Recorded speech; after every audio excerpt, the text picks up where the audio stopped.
White nationalism is evil, and it is inspiring people to commit murder, and it is being condoned at the highest levels of the American government, and that has to end.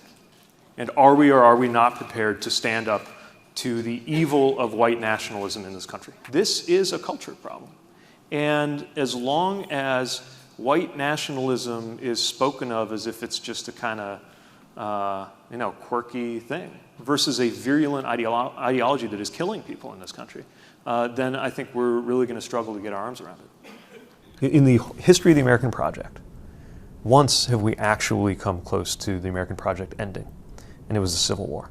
White supremacy is the force that has come closest to bringing this country to its knees. And I believe that lurking danger is still with us. It's been brought to the surface a little more than usual under this presidency, but it's always been there.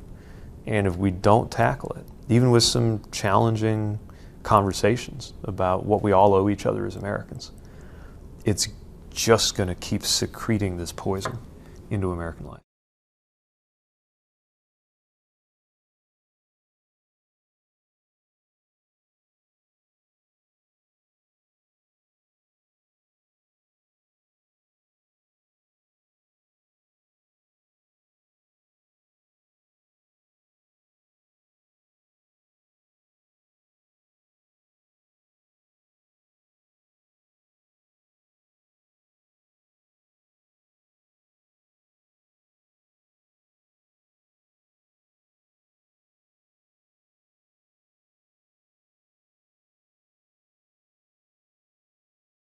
White supremacy.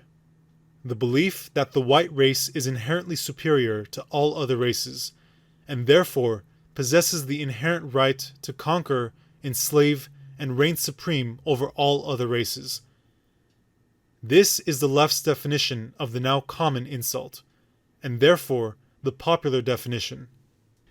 In terms of what the actual meaning of the word white supremacy is, their definition would be correct. The literal definition is contained in the words white and supremacy. But I should note that this is a pretty rare occurrence, because the left is notorious for taking words and completely twisting them of their intended meaning. But in this case, there is no argument to be made there. The issue here is rather how and to whom they apply this term to. They don't apply this term to actual white supremacists, because actual white supremacists don't actually exist.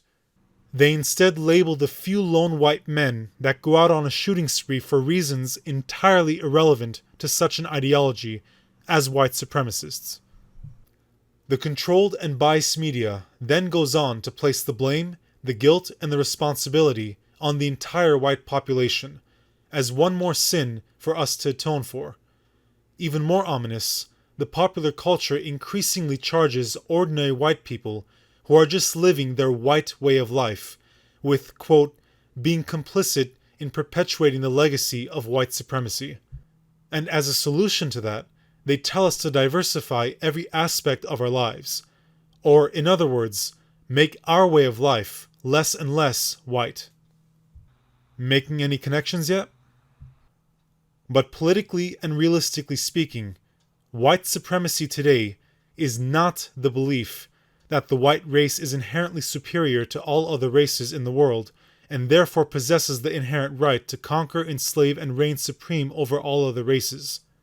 White supremacy, as we know it to be, is today extinct, and that's assuming that it was ever even alive to begin with. There might have been some people that believed this throughout history, that use this belief as a motive or an excuse to conquer or enslave other tribes. But such a belief certainly does not exist in the modern world. Far from it. Even people like you and me, members of the nationalist community, know of not even a single soul in our personal lives, nor a public figure, that places their faith in the idea that white people should dominate the entire earth and all of its people. And how would we know this? Because Big Brother has his eyes wandering on virtually every corner of our streets, in our stores, in our schools, and increasingly in our homes. Any person public or private, even suspected of showing the slightest interest in so-called white supremacy, would be hunted down by any means and marched through the streets for all to see. What is branded as white supremacy by the popular culture today is simply the natural and expected responses by white people to an ever-maddening world. In truth, white supremacy is the concerted effort and movement by whites to raise racial awareness among their own people and to take steps against what is happening to their countries all across their civilization.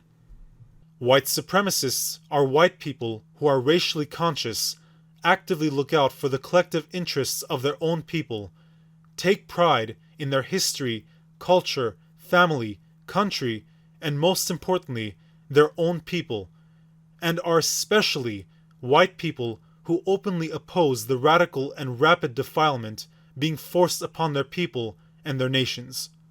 And as racial consciousness increases among white people, so too will the charges of white supremacy. Quote, "We are living in times when fewer and fewer children are being born throughout Europe. People in the West are responding to this with immigration. Hungarians see this in a different light. We do not need numbers, but Hungarian children." End quote. This is a quote from Hungary's Prime Minister, Viktor Orban, and it's because of very nationalistic views like this that they call Orban an authoritarian, and his government as resembling that of Germany's in the 1930s, because Orban explicitly and unashamedly seeks to defend and preserve the Hungarian nation and the Hungarian people.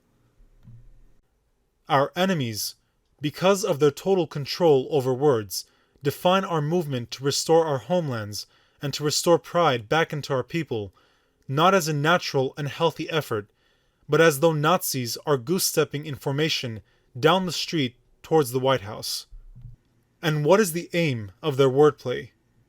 They want to continuously make us appear as morally vicious and evil, and no decent person, even a person from our tribe, wants to side with evil. If we triumph with our nationalist plans, that means that our enemies cannot go through with their nefarious plans to globalize our countries and to usher in worldwide communist tyranny. Because they are afraid of us. Afraid of our numbers. Afraid of seeing us stand together, afraid that we will take up each other's fights as our own, and afraid that means they will lose their power. They want to kill our movement so that they may usurp our wealth, our resources, our power, our lands, and our souls for themselves and their own people. Now you know the truth. Now it's time to act.